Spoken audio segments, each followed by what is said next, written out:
All right, मैं एक बहुत ही इम्पोर्टेंट डिस्कशन करने वाला हूँ आप लोगों के साथ। और ये जो सब्जेक्ट मैं आपके साथ डील करूँगा वो है एनालॉग इलेक्ट्रॉनिक्स।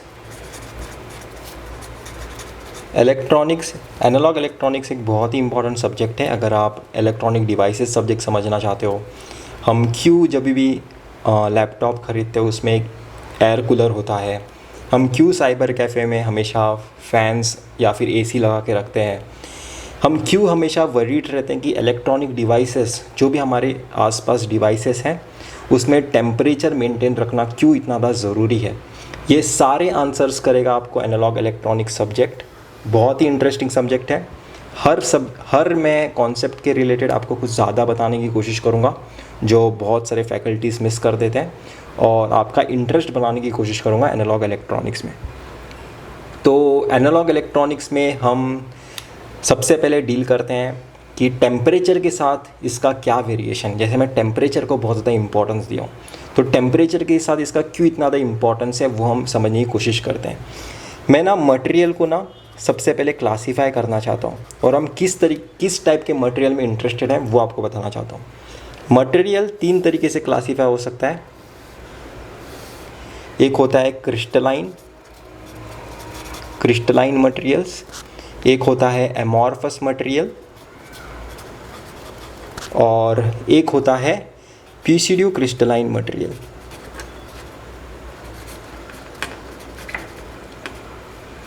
क्रिस्टलाइन मटेरियल का मीनिंग क्या है?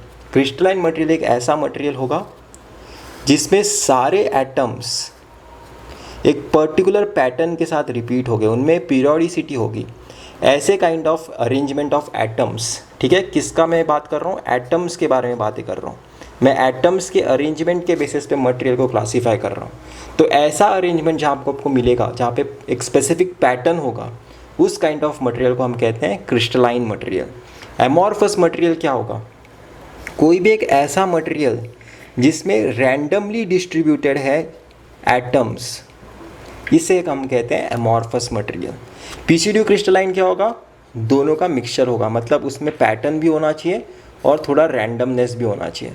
तो इस सेक्शन में वो इस तरीके का पैटर्न दिखाएगा, इस सेक्शन में वो इस तरीके से पैटर्न दिखाएगा, इस सेक्शन में वो इस तरीके से पैटर्न दिखाएगा ऑफ एटम्स। तो इसमें पैटर्न भी है और रैंडमनेस भी है, इसलिए इसे पीसीड्यू क्रिस्टलाइन कहते हैं। और हमारे कोर्स में हम जिस मटेरियल में सबसे ज़्यादा इंटरेस्टेड हैं वो है क्रिस्टलाइन मटेरियल, क्योंकि हमारा सिलिकॉन सेमीकंडक्टर, हमारा जर्मेनियम सेमीकंडक्टर, ये मैं फ्यू सेमीकंडक्टर्स के नाम आपको इंट्रोड्यूस करा रहा हूँ। आगे कोर्स में आप बहुत सारे सेमीकंडक्टर्स के बारे में देखोगे। तो ये दोनों सेमीकंडक्टर क्रिस्टलाइन मटेरियल है। तो हम क्रिस्टलाइन मटेरियल्स में ज़्यादा इंटरेस्टेड है, जहाँ पे एटम्स एक स्पेसिफिक पैटर्न के साथ रिपीट हो गए, उनमें पीरियोडिसिटी होगी ऑफ एटम्स।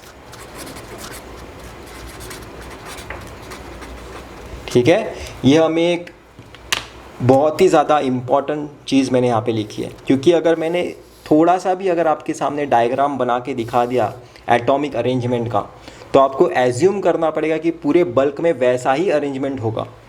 ठीक है, ये हमारा फर्स्ट कॉन्क्लूजन है जो हमें हेल्प करेगा पूरे सेमीकंडक्टर बल्क को समझने के लिए।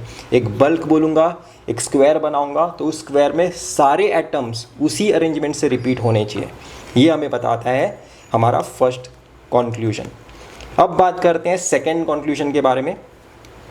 सेकेंड में आपको मटेरियल क्लासीफाई करके बताना चाहता हूँ on the basis of number of charge carriers. Number of charge carriers क्यों? देखो, करंट कितना फ्लो होगा मेरे सेमीकंडक्टर में से, कितना करंट फ्लो होगा, वो टोटली डिपेंड करता है कि उस मटेरियल में कितनी कंडक्टिविटी है, वो कितना कंडक्ट करने के लिए रेडी है। और conductivity of any material is dependent on, conductivity को अगर मैं इस तरीके से डिनोट करूँ सिग्मा के हेल्प से, तो सिग्मा किसको डिपेंड होता है? Directly proportional to number of charge carriers NI. NI क्या रिप्रेजेंट कर रहा है?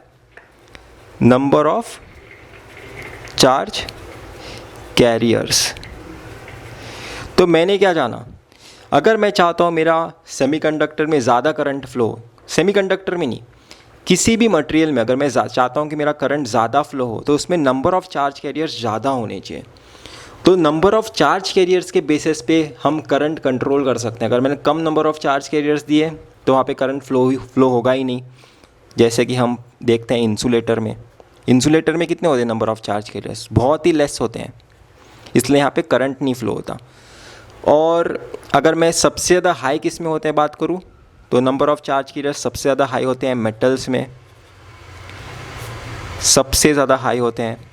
इसलिए आप मेटल में हाईली कंडक्टिविटी होती है, इसलिए हम बोलते हैं जैसे ही आप करंट फ्लो कराओगे, अगर छुओगे तो हाथ शॉक लगेगा आपको, ठीक है, बहुत ही ज़्यादा। तो ये एक इम्पॉर्टेंट चीज़ है कि मेटल्स में हाई कंडक्टिविटी होती है number of charge carriers high होने के कारण, तो उसमें बहुत ही मैसिव करंट फ्लो होगा। और उन दोनों के बीच में से आती है बात सेमीकंडक्टर की। तो बीच वाला क्यों हम चूज़ कर रहे हैं? एक तो सबसे बेस्ट चूज़ करो या फिर सबसे वर्स्ट चूज़ करो ना, बीच वाले को क्यों चूज़ कर रहे हो? क्योंकि यहाँ पे एक इम्पॉर्टेंट कैच है।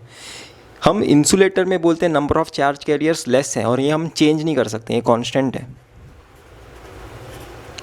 और आप number of charge carriers metal में हाई है बोलते हो और ये भी आप चेंज नहीं कर सकते, ये कांस्टेंट है, ठीक है।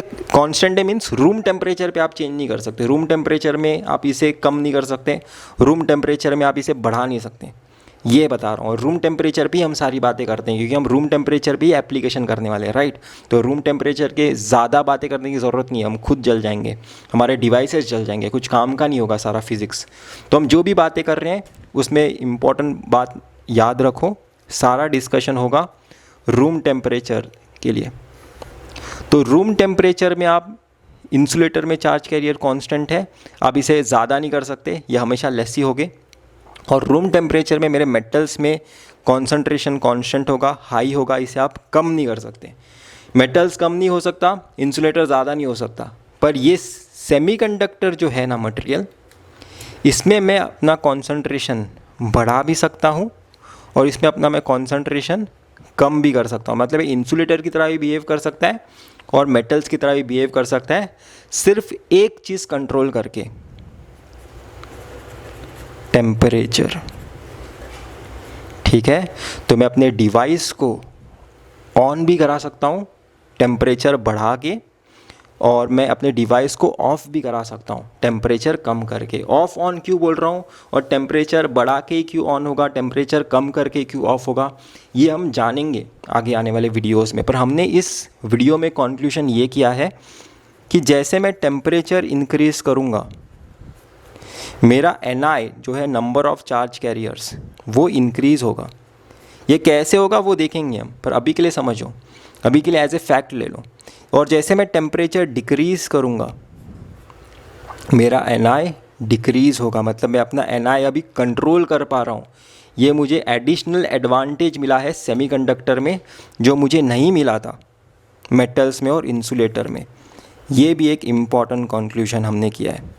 सबसे पहला हमने कंक्लूजन इस वीडियो में क्या किया था कि एटम्स पीरियोडिकली रिपीट हो गए थ्रू आउट दी मटेरियल, और मैं उसमें जो भी चार्ज कैरियर्स हैं, इलेक्ट्रॉन्स, होल्स, वो मैं टेम्परेचर के साथ बढ़ा भी सकता हूँ और टेम्परेचर के साथ कम भी कर सकता हूँ। इसलिए हम सेमीकंडक्टर को प्रिफ़र करते हैं क्योंकि ये हमें एडिशनल फैसिलिटी मिलती है। अभी हम ये चीज़ कैसे होती है वो देखेंगे हमारे नेक्स्ट वीडियो में।